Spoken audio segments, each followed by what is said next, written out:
Le football, oui, c'est une passion mondiale, on est d'accord. Un langage presque universel. Mais bon, derrière toute l'effervescence des stades, les compétitions et tout ça, il y a une question qui revient quand même souvent. Est-ce que ce sport, le plus populaire du monde, il est toujours aussi accessible qu'on le dit ou qu'on aimerait le croire? Et justement, cette question, elle a pris une nouvelle ampleur récemment, suite à une prise de parole assez forte de Diomonsi Kamara, l'ancien international sénégalais, oui. Sur ses réseaux sociaux, il a partagé une réflexion vraiment percutante sur le coût du foot pour les supporters. Alors aujourd'hui, ce qu'on vous propose, c'est d'explorer un peu ça ensemble. Qu'est-ce que ça révèle, cette déclaration, de cette tension-là qui semble grandir entre la ferveur populaire, le cœur du truc, et puis les réalités économiques qui façonnent le sport. Son point de départ, très concret, c'est le prix des billets, qui a augmenté pour un match important, Sénégal-Mauritanie. Un match potentiellement décisif pour la qualif à la Coupe du Monde. Alors voilà, on va essayer de décortiquer un peu ses propos. Oui, et c'est vraiment un sujet qui va bien au-delà d'un simple match, en fait. Le foot, c'est un vrai phénomène social, culturel. C'est un miroir, quoi, des dynamiques économiques, sociales. Et la sortie de Camara, elle touche une corde sensible. Vraiment. C'est l'identité même du sport qui est en jeu. Notre objectif, ça va être de décortiquer ces arguments pour comprendre les enjeux qu'il soulève autour de cette question d'accessibilité et de ce qu'il appelle, et c'est très fort comme terme, l'essence même du jeu. D'ailleurs, il commence fort. Sa phrase clé, c'est « Le football, c'est le sport du peuple », avec un P majuscule. C'est simple en apparence, mais c'est chargé de sens. Ça veut dire quoi pour lui exactement ça? Sport du peuple. Ah, mais ça, c'est vraiment le cœur de son message. Quand il dit ça, il rappelle l'histoire du foot, en fait. Historiquement, le foot, ça s'est construit comme un point de ralliement, un endroit où les barrières sociales semblaient tomber. C'est un sport qui est né, qui est devenu populaire dans des milieux souvent modestes, que ce soit en Europe, en Amérique du Sud, en Afrique. Ça a été un vecteur d'identité collective, de fierté locale, bien avant de devenir le show global qu'on connaît. Donc quand Camara utilise peuple comme ça, avec ce P majuscule, il invoque cette dimension presque, oui, mythique du foot, comme une force qui unit, un lieu de passion partagée qui dépasse les divisions. C'est vrai que ce rappel historique, c'est important. On sent bien que pour lui, c'est pas juste un slogan, quoi. C'est quelque chose de fondamental qui serait menacé. Exactement. C'est pas juste dire tout le monde aime le foot. Non, non. C'est l'idée que le foot, il appartient d'une certaine manière à cette base populaire, celle qui l'a fait grandir. Et c'est là qu'intervient l'émotion qu'il met en avant. Il parle de passion qui rassemble, de rêve partagé. C'est pas anodin comme mot. Le stade, c'est pas juste un endroit où on consomme un spectacle. Pour beaucoup, c'est un lieu de communion, de transmission, parfois même d'éducation sentimentale, sociale. Donc, remettre en cause l'accès populaire au stade, c'est toucher à cette fonction sociale, émotionnelle, très profonde du foot. Et ce qui a déclenché sa réflexion, donc, c'est cette fameuse hausse des prix pour Sénégal-Mauritanie. Il écrit aujourd'hui, voir le prix des billets flamber pour un simple match, Sénégal vs Mauritanie. Ce qui le choque, en fait, c'est le paradoxe. Il dit comment on peut d'un côté espérer vivre un grand moment, tous ensemble, une qualif au mondial par exemple, et de l'autre rendre ce moment potentiellement inaccessible à une partie de ceux qui font justement cette ferveur populaire. C'est exactement ça. C'est tout le nœud du problème qu'il met en avant. Il pointe une contradiction qui semble de plus en plus forte dans le foot moderne. D'un côté, on célèbre la passion populaire, on s'appuie dessus pour créer l'événement, l'ambiance, la légende même. Et de l'autre, les mécanismes économiques, que ce soit les coûts de sécurité, les salaires des joueurs qui explosent, la rentabilité des stades, la recherche de profit, tout ça, ça mène à des politiques de prix qui peuvent exclure cette même base populaire. Camara, il donne pas les raisons exactes de cette hausse précise, mais il en montre le résultat, concret et symbolique. Et il le dit très clairement, même si on se qualifie, Inch'Allah, cette hausse des prix, c'est oublier l'essence même du jeu. Qu'est-ce que ça veut dire pour lui, cette essence? On en a un peu parlé, mais comment l'augmentation des prix, concrètement, elle abîme cette essence? Partage entre les générations, les classes sociales. Et l'altération, elle vient du fait que si on commence à sélectionner le public par l'argent, on change la nature même de l'expérience au stade. Camara, il nomme clairement les victimes potentielles, les familles modestes, les jeunes passionnés. Et c'est souvent eux, justement, qui amènent cette énergie brute, les chants, la couleur locale, cette atmosphère si particulière qui fait la réputation de certains stades. Ah oui, donc si ces personnes sont moins là, l'ambiance est plus la même. Et du coup, l'expérience globale change, même pour ceux qui peuvent encore payer leur place. C'est exactement ça l'idée, oui. L'âme d'un stade, c'est pas seulement le jeu sur le terrain, c'est aussi cette vibration qui monte des tribunes. Si ces tribunes se gentrifient, comme on dit, si elles deviennent plus silencieuses, peut-être plus consommatrices et moins participantes, alors oui, on peut dire que l'essence du jeu, comme la voit Camara, elle est touchée, elle est altérée. Le foot devient un spectacle comme un autre finalement. Et il perd cette dimension unique de participation collective, vraiment intense. Il y a une authenticité qui risque de s'effriter, quoi. Il décrit d'ailleurs une image très, très vivante de ce que ça devrait être, l'atmosphère idéale pour lui. Il dit « Les gradins devraient résonner des chants des familles modestes, des jeunes passionnés, de ceux qui vivent le foot comme un rêve partagé. » C'est une image très sonore, oui, très humaine. On sent qu'il défend une certaine idée de la fête populaire. Tout à fait. C'est une vision presque romantique, c'est vrai, mais elle est ancrée dans une réalité historique du foot. Il ne parle pas juste de prix, là. Il parle de son, d'énergie, de communauté. Et ce qui est intéressant aussi, c'est qu'il ne se contente pas de se plaindre. Il appelle à une action. Ayons une politique qui pense aux ménages les plus faibles. C'est pas juste un coup de gueule, ça. C'est une interpellation qui vise plus haut que les simples instances du foot. Une politique, c'est un mot fort. Est-ce qu'il pense à une intervention de l'État ou plutôt une prise de conscience des fédérations, des clubs, une action de leur part? Le terme est assez large, en fait. Ça peut englober plusieurs choses. Ça peut vouloir dire une politique tarifaire plus juste, plus segmentée de la part des organisateurs, qui tiennent compte des différents moyens financiers.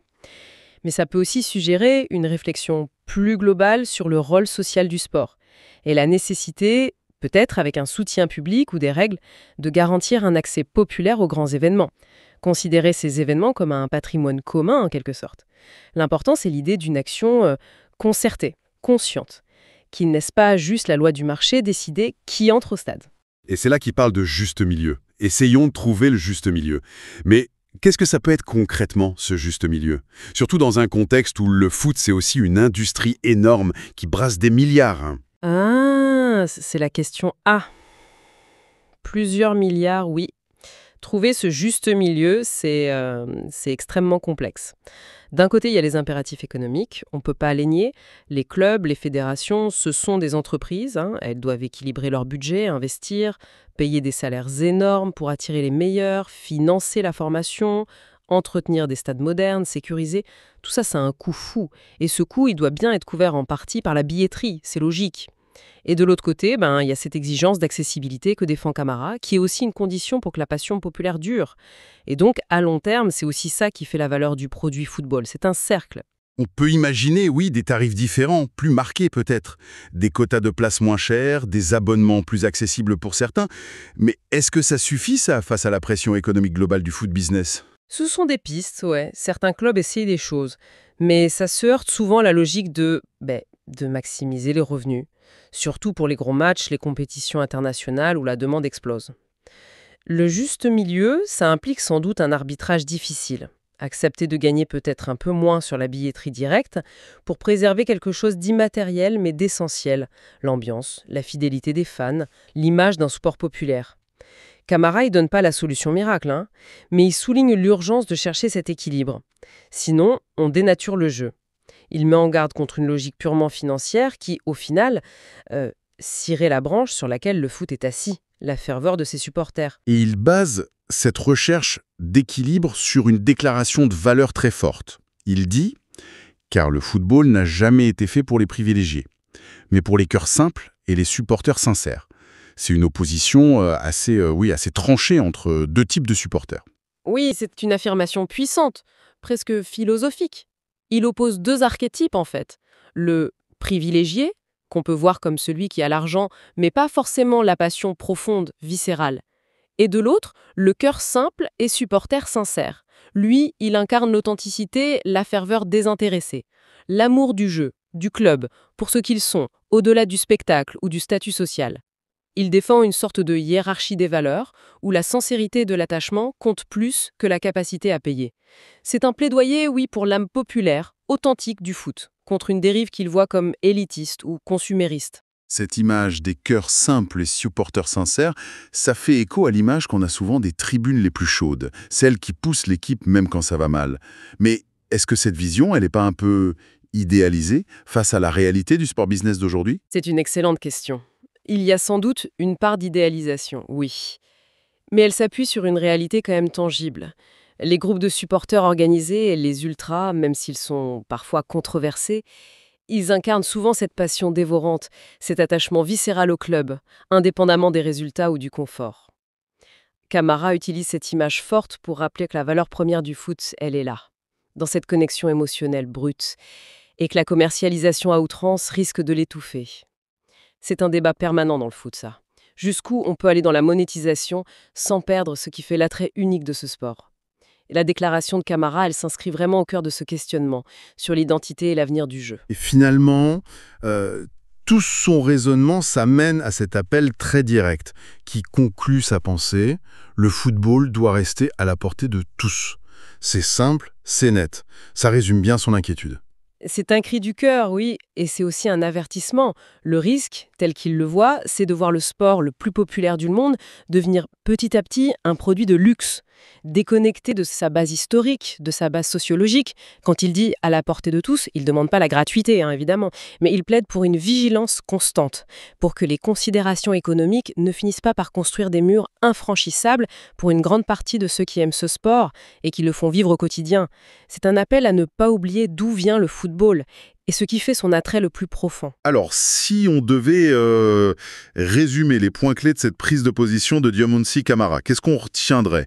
Il y a cette inquiétude face à la hausse des poux, sa vision du foot comme sport du peuple, ce lien social, et puis cet appel urgent à trouver un juste milieu pour préserver l'accès et cette fameuse essence du jeu. Exactement. Ce que son intervention met très bien en lumière, c'est cette tension fondamentale qui est de plus en plus palpable, je trouve, dans le foot d'aujourd'hui, entre deux facettes. D'un côté, le foot comme passion culturelle, générateur d'émotions collectives incroyables, élément d'identité pour des millions de gens, et de l'autre, le foot comme industrie mondiale, comme produit économique soumis à des logiques de rentabilité, de marketing, de compétition financière féroce. La force de la déclaration de Camara, c'est qu'elle nous oblige à nous interroger sur l'équilibre entre ces deux dimensions. Où est-ce qu'on met le curseur? Et ça nous amène à une question encore plus fondamentale qui est en filigrane dans ces mots. À qui appartient vraiment le football aujourd'hui? Aux instances dirigeantes? Aux investisseurs? Aux télés? Aux joueurs stars? Ou est-ce qu'il appartient encore, et peut-être surtout, à ces fameux cœurs simples et supporters sincères qu'il défend si ardemment? C'est toute la question et la réponse n'est pas simple, évidemment. Le foot moderne, c'est un écosystème hyper complexe, avec plein d'acteurs aux intérêts parfois très différents. Mais poser la question, comme le fait Camara, avec son plaidoyer pour l'accessibilité, c'est déjà refuser l'idée que l'économie doit tout écraser. C'est rappeler que la valeur du football, elle ne se mesure pas seulement en euros ou en dollars, mais aussi en lien social, en passion partagée, en héritage culturel. C'est une excellente façon de conclure, je trouve. Et ça nous laisse avec une dernière pensée, une question pour aller plus loin, toujours en s'inspirant de Camara. Au-delà de la question du prix des billets, qui est déjà énorme, comment on fait collectivement pour s'assurer que cet esprit populaire du foot, celui qu'il décrit si bien, les chants, les familles, les jeunes, les cœurs simples, comment faire pour qu'il puisse continuer à exister, à vibrer? Comment éviter que cette âme soit diluée, étouffée par les transformations économiques, commerciales, qui sont là, qui sont inévitables dans le sport de haut niveau? C'est une question complexe, mais essentielle, je crois, pour l'avenir de ce jeu qui nous passionne tous tant.